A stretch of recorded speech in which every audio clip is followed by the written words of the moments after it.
don't find something within yourself, you can't plug into other people or other things for happiness.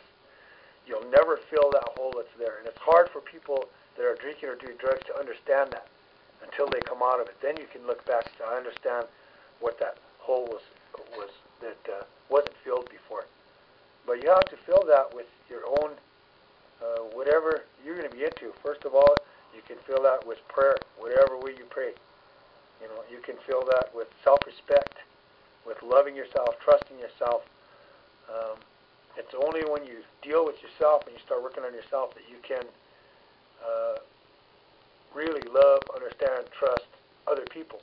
When the person is intoxicated or when they really need their, their drug, their marijuana, and then there's some people here, coke is going around here. Cocaine has been going around lately here, and it's spreaded through the whole reservation right now. I know a couple people, who do, know those people who sell it, and it's really terrible because they get really cranky and they really, can really put up a fight if they don't have it, and they can just hurt the little ones around them, especially.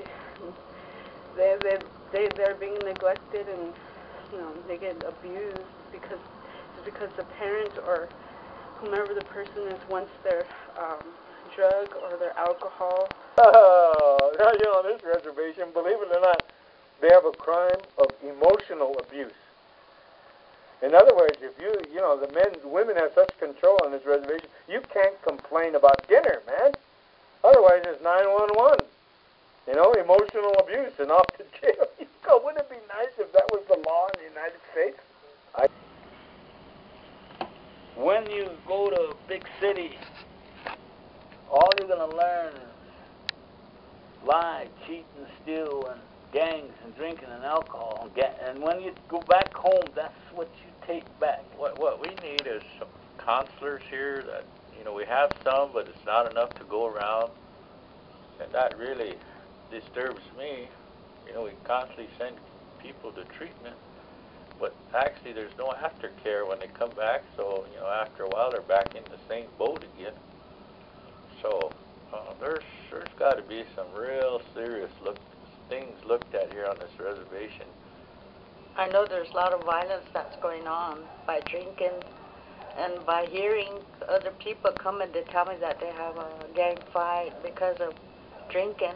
They're having a party, and then something else, something that happens there. Too, we have in our culture the ability to adopt one another. I might get this wrong now. Perhaps you can help me. But in the general society, the common phrase is, you can choose who your friends are, but you can't choose who your relatives are. You're stuck with who your relatives are. Well, that's not true for a Lakota person. You can both choose who your friends are, and you can choose who your relatives are through the hukah ceremony. His name is Chataokia, which means flying hawk, and he's my archery buddy and my hunting buddy. And he's 5 years old.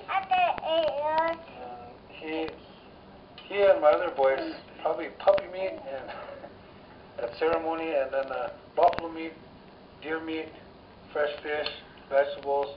Those were their first meats. Those were their first foods. Even when he was 3 months old, any of these boys, we used to chew up meat and feed them just a little bit. By the time they're 6 months, chewing up more meat and feeding them.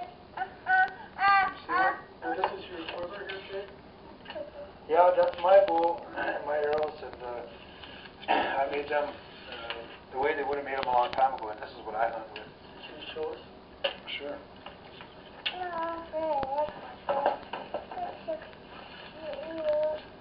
My goal is to...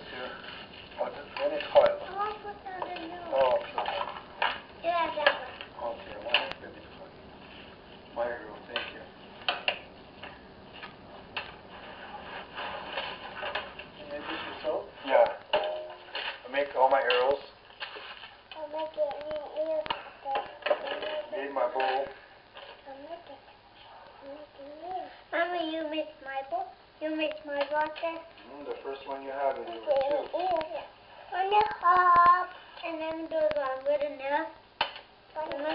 you want to get in good health, then I would suggest anything traditional will put you in good health.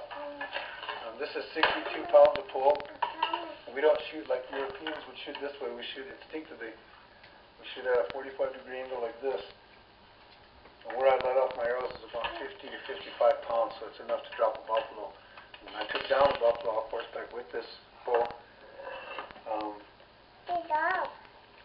Mainly, we want to show our youth, get our young people involved in healthy things.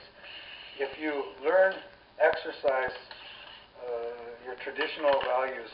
Our ancestors at one time were bowmasters, they were horse masters, and not only is that great exercise and fun and a traditional thing to do, but if you learn archery and then you learn how to hunt, you're going to bring home healthy food as opposed to if I hunt up in the hills and I knock over an elk or a deer, or if I get a turkey, I know the label when I lift up their tail says turkey meat, deer meat, elk meat, antelope meat. If I go to the grocery store and buy pork or beef or chicken, there's so many nitrates and chemicals and hormones that are in those animals that I don't know what it is anymore, but it's definitely not meat, whatever they do to it. And I think one of the steps to good health, again, is having that traditional diet. It's a prophecy by Black Elk. He says, maybe there's a root of the sacred tree of life still alive. We must find that root, nourish it, so the tree can once again grow and flower and mend our nation's hoop.